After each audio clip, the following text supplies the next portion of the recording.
want a job where I can come to work like that. I mean, that's But no, I mean, we are developing relationships. You know, we're going to look back 5 years from now and not believe how little we knew about the beach community today. But I can tell you today, we feel good that we know a lot more than we knew a year ago, and we've built some great friendships and relationships, and we look forward to doing that on an ongoing basis with many of you in this room and throughout the beach community and the chamber. So with that, I'll open it for questions. We do have a little tradition here that we will give nice cash and prizes for questions to kind of get people motivated, excited. Season tickets. You know, the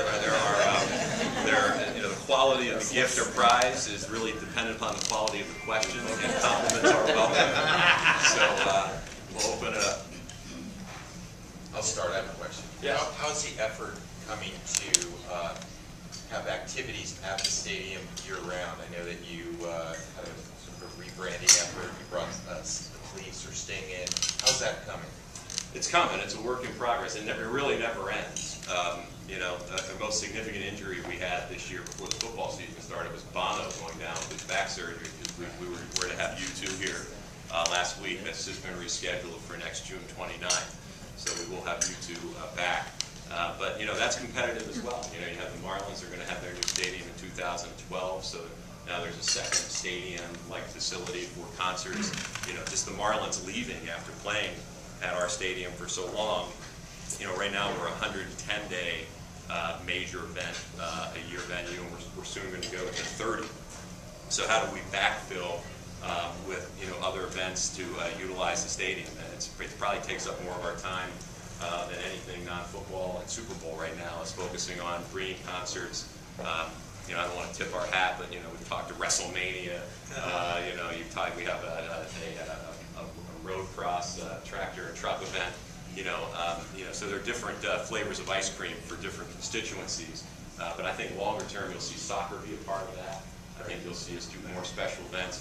You know, we have a saying that Sun Life Stadium is not just a place where great games are played, it's a place where the community gathers to do great things. So some of these events may not be big in scope ticketed events. We had, as an example, the state's largest one-day blood drive this year at Sun Life Stadium, over 1,000 pints. That's going to be a new part of a cornerstone of the Miami Dolphins Foundation every year. So, you know, more community events, more sort of what I call ancillary one-off events is the answer, but there's no magic bullet. It's a good question. We'll hold the prize for a second. You can't ask questions. This is Maggie Press. She works for us. I have a legitimate question. Was this rehearsed beforehand? That's what I wanted to know. Not. That's why he's looking at me like, why are you raising your hand? Did I park in the wrong place? Well, I think football season's right around the corner, and I don't have my tickets yet, so where am I supposed to be going to get tickets? Could have been a setup. I promise that it wasn't rehearsed. Listen, we have several of our sales folks with us today, but you know, we believe that the lifeblood of any successful sports franchise is its season ticket base. You know, the peak in Dolphin history is about 60,000. We're at about 50,000 right now. We've had tremendous growth in the last couple of years, but we need to get to that 60,000 level. Again, we need to demonstrate the value as to why you should come back. You know, the feeling at Fenway Park, where I just left after 9 years, was, you know, there are 81 baseball games. A lot of people that had season tickets would come to 50 plus. And I would say, how can you come to so many games? I mean, it's a lot of games, a lot of commitment. Like, because if I don't come, I'm afraid of what I'm going to miss. I'm afraid of who I might see that I don't see. I'm afraid of missing that game or that catch or that play that I'm going to have to just tell people, yeah, I was a season ticket holder, but I went to the movies that night. I didn't go to that game. So we need to develop that same feeling, that same buzz. And I think we're on our way. You know, I think we're on our way. We heard from a lot of people last year that that was the most electricity, despite a 7-9 season, that they've felt in the stadium since the Orange Bowl days. And I think that's true. So the ticket window is open. We would appreciate any consideration that you would give us. And the best way to do it is to talk to one of our representatives here this morning, but also at MiamiDolphins.com or 1-888-FINS-TICKS. I get that right?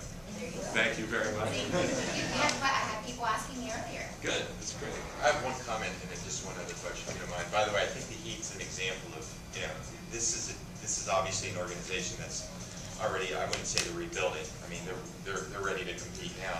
But from a season ticket perspective, sometimes it's good to get in there early before they peak. And I think a lot of people, actually I had a friend who sold their season tickets to the Heat. And I mean, I tried to get him off a building a couple days ago. I mean, yeah, really. I mean, so I just wanted to make that comment. This team, this organization. Was it George Perez? Was it? He did the same thing. He called me. You know anybody over at the Heat that can? Right. But one other question is, how can, understanding the economic impact that you spoke about when the Super Bowl was here and how we felt that on the beach, how can an organization like the Chamber help work with Bill Talbert, your organization, to make sure that we get the Super Bowl back? Is it, I mean, what are your thoughts on that? It'd be great, thank you. One thing before I answer that too, and it's about the rebuilding. I mentioned some of the players we picked up during the offseason. There's a completely different mindset in football than there is in either basketball or baseball. And one's not right and one's not wrong, but I just want to point out the difference. You know, our coach has a saying that I don't want the best 53 guys on our roster. I want the right 53 guys.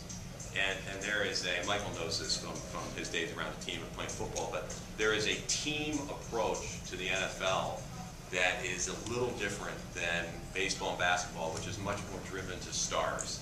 You know, we signed Brandon Marshall.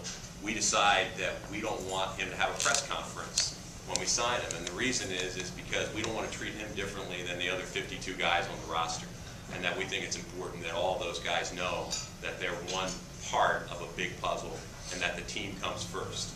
And then you contrast that, and again, this isn't wrong. They were right to do it. I would have done it. It's great. It was a great celebration. But the Heat signs, you know, the 3 guys that they signed last week, and they're walking out from the smoke-filled room in front of 20,000 people. And basketball and baseball was the same way. When we would sign a free agent, big press conference, you know, parade through town.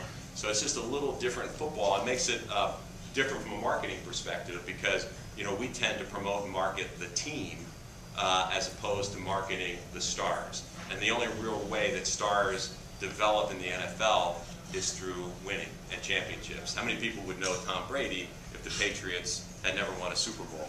You know, that's what elevates people more so in the NFL than how many home runs they hit or what their scoring average is. And it's just a different approach. But in answer to your question, I think, you know, there's a lot that the Chamber can do and the business community can do. And again, we don't have the answer yet. We're going to be coming forward sometime this fall with a specific plan. But we do know this. We believe the Super Bowls are important to South Florida. We believe the Pro Bowls, big nature, big time events are important.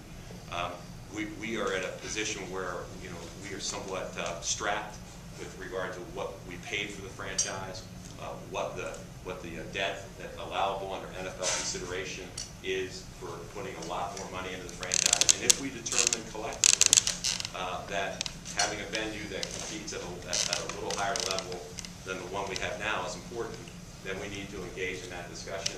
We view it as a community decision. You know, if the community decides that, you know, we can't afford it, or it should be all on you, or, you know, we think people are going to come back to South Florida anyway, even if our facility is not a top, you know, top level facility in today's world, then we'll live with that. You know, we're not demanding anything. We're not leaving town.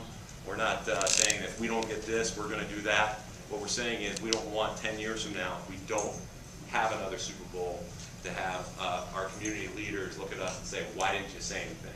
And what we sense is that we're going to have challenges unless we keep the stadium at a level that makes us competitive because of all